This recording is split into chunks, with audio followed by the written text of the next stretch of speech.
Michelle Bachelet, the UN's human rights chief, warned this week that Myanmar today reminds her of Syria at the beginning of its own horrific civil war. She points to the brutality, the spiraling violence, and most importantly, perhaps, the world community's feeble response to both conflicts. Is it a fair comparison? Will Myanmar become the next Syria? Clarissa Ward is CNN's chief international correspondent and the author of On All Fronts. She's a veteran Syria reporter who is recently back from Myanmar. She was granted access by the Tatmadaw, Myanmar's military, which seized power on February the 1st in a coup. Welcome, Clarissa. Thank you, Freed. So I know, when you go into these kinds of circumstances, it's extraordinarily heroic, but you are often surrounded by government minders and security. Were you able to was there any point at which you felt as though you were able to get a sense of how people on the ground in Myanmar are reacting to this fairly brutal crackdown? Well, our expectations were very limited for exactly the reasons you say. We were surrounded by minders, a convoy of soldiers. We had plainclothes security officers filming our every move. We had translators, you name it, we had it. And so we didn't anticipate that we would be able to really interact with ordinary people. But we had this extraordinary moment where we finally were given permission just to shoot some video in a market, a simple, ordinary market, simple, ordinary people. And within minutes of us taking out our camera, even though we were so clearly surrounded by security forces, one man flashed the three-finger Hunger Games salute. That salute has become the symbol of defiance against the military coup. And then he came up to us. I asked him, why did you show us that gesture? He said, because we want justice. And then another man came up and said, we're not frightened. And then another woman came up and said, we want democracy. We don't want to go back to the dark age.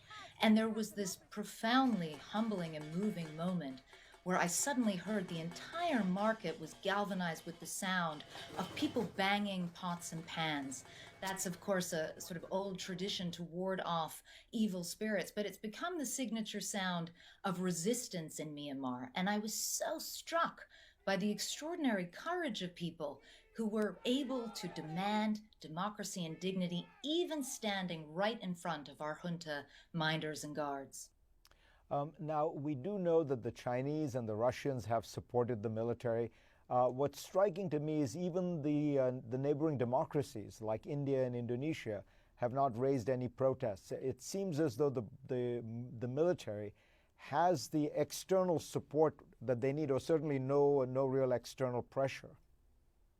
And that's why people were so desperate to talk to us, because there is a sense of crushing disappointment from the people in Myanmar that the international community is not able to act in concert and condemn universally what's happening and essentially put a stop to it. This is to be expected, many would say, of China and Russia. We've seen them adopt this kind of a stance to hamstring the UN Security Council before. But as you said, it's those Southeast Asian nations that I think have also generated a huge amount of disappointment, people really wanting to see them come out and condemn the violence, condemn the coup. They're not seeing that, and that's exactly why they're losing hope in the process of the international community being able to do anything to remedy this situation. I want to ask you about that comparison to Syria, because one of the reasons that Syria became so very bloody was that the regime and others exploited the many deep cleavages within Syrian society between the Alawites and the Sunnis, between the Islamists and ISIS and the secularists. Myanmar has lots of ethnic diversity, lots of different groups, and of course the Rohingya. Is it likely? Can you imagine a kind of downward spiral where it becomes really a kind of all against all civil war? I can, but not exactly for the reasons that you're describing. There's no question that actually the Tatmadaw tried to exploit some of those divisions and tried to woo some of these ethnic groups. That appears to have backfired, and they're not playing ball.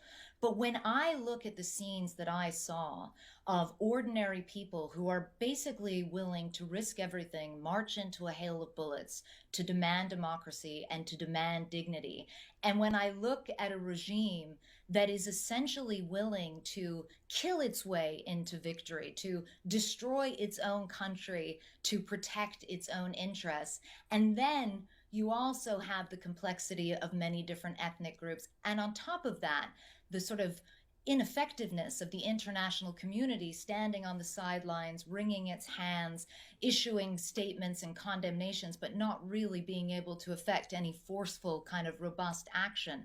That is what makes my stomach drop and my heart ache when I think of the potential for Myanmar to devolve into a bloody civil war along the lines of Syria. Powerful and courageous reporting. Clarissa Ward, thank you so much. Thank you.